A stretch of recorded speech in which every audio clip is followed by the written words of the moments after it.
I'm Dr. Paul Phillips, one of the founders of TGS Leadership. I'm a psychologist who has worked with psychological tests from the clinic to the courtroom for more than 2 decades, including the world's most researched diagnostic test, the MMPI-2. Recently, there's been a lot of discussion on LinkedIn about whether people can fake personality tests. Of course they can try to. Whether they succeed is up to the quality of the test. More concerning, there are claims it doesn't even matter if people fake their responses. One article used the example of assessing an airline pilot. It concluded, oh well, if they fake the results, they just won't make a very good pilot. I don't know about you, but I'm way more comfortable if my pilot is a very good pilot, because they have the right personality, not just because they can fake a test. Whether they can beat a test doesn't help much at 30,000 feet. So saying it doesn't matter is fundamentally false.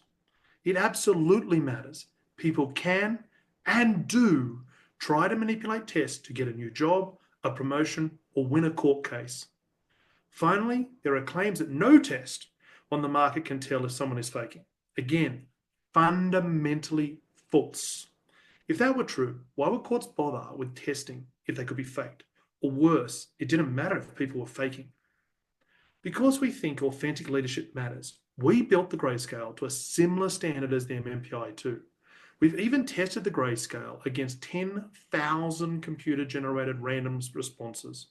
It successfully detected 99% of them.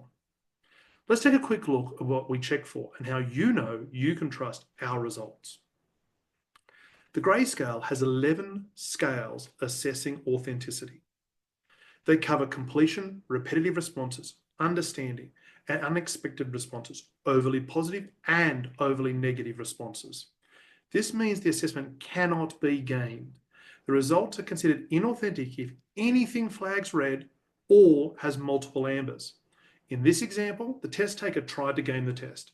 The system flagged it with red and amber. We'd ignore the results and ask them to retake the test. Now, let's look at an example that demonstrates when the test taker was not fully engaged. They were distracted or rushing. The amber indicates the system has picked up on unexpected or random responses.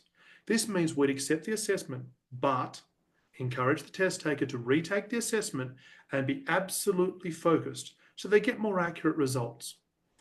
And lastly, when the test taker is fully engaged and authentic, we see this result, all green. Remember, the GreyScale was specifically designed to detect 99% of inauthentic responses, so you can trust the results give a highly accurate picture of the leader's personality, the roles they will excel in, and their strengths and liabilities. So faking personality tests does matter, whether it's a pilot responsible for passengers or business leaders responsible for their people. The GreyScale assesses authenticity first. If you can't tell the difference between fake and real, you can't trust the results. They may as well just be random junk. If 99% of accuracy sounds like a bold claim, you're welcome to try to fool it. Message me. We're up for the challenge.